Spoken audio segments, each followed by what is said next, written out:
like the pyramid of winning anymore. You know what I mean? It used to be a clock, and you had to hit as many as you could, and then you just move on. That's not how it works anymore? No, now it's like you get unlimited pitches, and you can stop the clock. I don't know. It's confusing. Bring back the old days. That's what I'm calling. I just remember with Griffey, backwards hat. Oh, it was unreal. Back in the day, it was amazing. Although everything was. When you were a kid, everything was different. The All-Star game meant so much more. Like now, I'm so much more cynical. Yeah, it's just a waste of everyone's time. All right, so Steve Phillips in about a half an hour on the Jays, kind of sputtering down the stretch, but they are at the All-Star break, leading the American League East. The Sox have won 10 in a row. We'll get his take on that and more. Keegan Matheson coming up. Keegan's going to be co-hosting with us a little bit later in the week, so we'll put him through the ringer. Look forward to that, seeing Keegan in here. But I am an OHL alum, barely, but I am, and I guess for that matter, a CHL alum. And this story that's been kind of building the last 6 months to a year has been concerning me, quite frankly. And it really came to a head with Gavin McKenna. I think it came out last week. He's going to Penn State, reportedly making $700,000 with the NIL rules down there. So he's gone. He's leaving the WHL. And Frank Saravelli, among others, were reporting that in the new CBA, NHL teams will be allowed to have one 19-year-old kid play in the American Hockey League. So this year, that could have been Easton Cowan. Maybe he doesn't go back to London. He's playing for the Marlies. I believe it's somewhat of an attack on the OHL, the CHL. I'm curious what our next guest has to say about it. Here he is, the commissioner of the OHL. Here's Brian Crawford. How you doing, Brian? Afternoon, guys. Doing well. How about yourself? Oh, doing very well. Am I overstating that, understating that? Where do you stand on this? Yeah, I mean, way overstating it. You know, I think that it's been certainly an incredible time of change. The change to the NCAA back in the fall has led to kind of a complete overhaul of development. And, certainly this year we've been, an incredible beneficiary signing, dozens of players from other leagues that have come to the OHL that, perhaps had chosen a different path. As you know, a 15-year-old before had to make a decision about where they were going to play and what they wanted their future to look like at a really young age. And now they have what is, we view a great opportunity to play in our league and develop here, and then have the opportunity to continue to pursue hockey. And for some, that might be at the NHL level. For some, that might be at the AHL level. For some, that might give them the opportunity to move on to the NCAA. And, I think that's a great thing for the development ecosystem. It's a great thing for our league and the quality of our league and just hockey in general. So when you hear the numbers thrown around, again, it's the early days of this, the NIL stuff down in the States with the NCAA. But like if Gavin McKenna, who's a WHL player, is making $700,000, how's he going to possibly turn that down? He didn't. He's off to Penn State. He's a phenom. He's unanimously expected to go first overall next year. Like, how do you respond to those numbers? And is it possible for you to compete with them, or are you not thinking of it in the same way?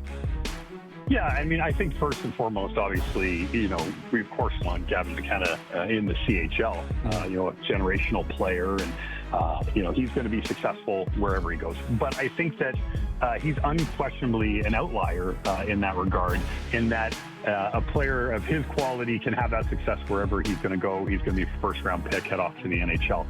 That's not every player, right? And that's not even the majority of the players. We know that the NCAA is a much, much older league and has traditionally been a much, much older league. You look at the Frozen Four, you look at the average age of the teams. So it's not the best development environment for, most 18, 19-year-old players because it is such an older league than the CHL is. So I think that's a big factor in all of this as well. And the teams that are looking to win in the NCAA, they have a better likelihood to do that with older players. Now, generational players like Gavin and some other players may have an opportunity to go down there and have success. But, that's a little bit of what, I think needs to shake out as well, is to see that, hey, not getting top-line minutes, not getting power play minutes, those sorts of things aren't actually the best pathway for a player to develop. For us in the OHL, CHL, there are 2 players that have chosen to forego their 19-year-old season at this point in time and head off to the NCAA early. We have quite a number of players that OAs and those that have also graduated after being an overage player that have gone on, which is now a fantastic opportunity for them to continue to pursue their hockey goals, right? So that's kind of where we are, and we need to see, how things continue to develop and focus on, for us, what has made us the best development league in the world, and the stats bear that out. And, we'll focus on continuing to improve the player experience, doing more in the areas of sports science and strength and conditioning and nutrition and all the sorts of things that impact the player experience and also create better hockey players. That's actually what I was curious about, Brian. What do you think do you think you need to adapt, change? Like, how do you think the OHL, the CHL will, evolve, I guess, in light of all this? Well, absolutely. We have to continue to adapt. We have to continue to adapt and evolve regardless of this change. And this change is one that, requires, everybody in the hockey ecosystem to adapt, right? Now being able to say, we'll truly have all the best 16, 17, 18-year-old players that are available in playing hockey. And the reality is we need to make sure that we're doing the right things so that they continue with us as 18 and 19-year-olds, continue to develop, that we provide all of the sorts of tools that are necessary to ensure that a player can reach their development goals, right? And so if we're not doing those things, then we are going to fall behind. We are going to be left behind. We're just, comfortable with sitting on, hey, we've had the most number of draft choices, the majority of the players in the NHL, those sorts of things. Well, that's not always going to be the case. And certainly, we're competitive and want to continue to make sure that we maintain the pole position. With Brian Crawford, the commissioner of the OHL. And, that's a point that I hadn't thought of, the idea that I remember when I was coming up, there was great players that wouldn't play in the OHL. I wasn't one of them, but they wanted to keep, their options alive. I think of a guy like Mike Camilleri. Cammy went to Michigan. He clearly would have been in the OHL at 16. He would have gone first overall. Played at 16, played at 17. Maybe he goes, to Michigan after that, based on where we currently stand. But in terms of this provision that was reported on last week, and I don't know if it's 100% confirmed from the league, but it sounds as if the NHL and the NHLPA have brokered a deal here where each NHL team, so 32 current teams, will be afforded or allowed one 19-year-old CHL player to play in the American hockey.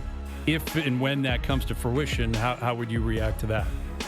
Yeah, so first of all, not accurate. Okay. So there is a provision right now in the agreement between the NHL and the NHLPA, and then, of course, ourselves, the CHL and the NHL, that does allow the 19-year-old players to play, a fixed number of games in the AHL, but does require them to go back to junior hockey. Okay. So in this current round of negotiations with the collective bargaining with the NHL and the NHLPA, they've agreed to open that provision and look at what that might look like going forward, and whether providing teams and general managers the leeway to do something like that is in the best interests of the league, in the best interests of the development environment.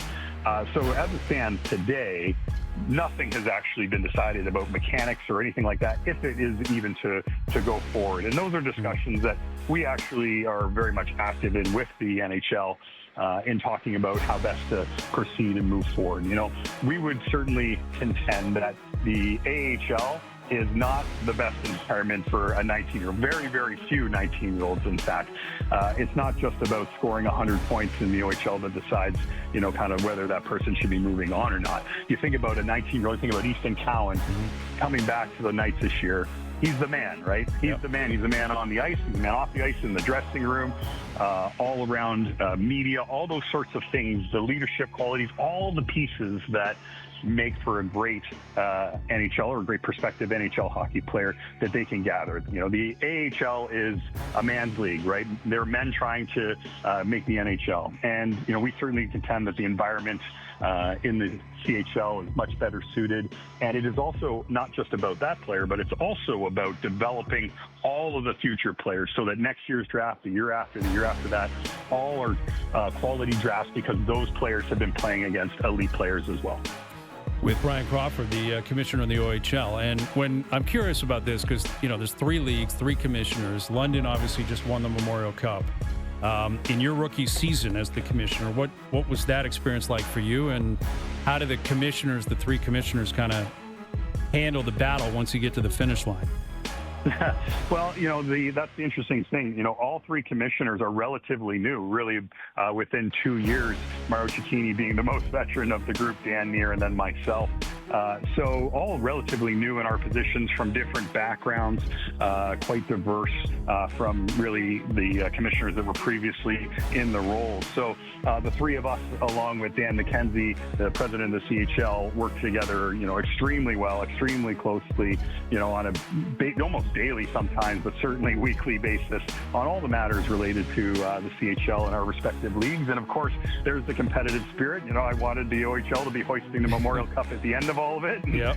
We might have sat next to each other to watch the game, and we're definitely jabbing each other a little bit here and there. So, it's a great collegial environment. We are kind of lockstep in making sure that the CHL, is the best league in the world and continues to grow and expand and go in new directions that, make it an even better product for the fans and the communities that, we're lucky to be in. Yeah, I love hearing that. I love the OHL. I love the CHL. I think I speak for Canadians from coast to coast. I'm not telling you anything you don't know, Brian, but I appreciate your insight as always. And enjoy the rest of the summer. We'll do it again in the fall. Thank you for this.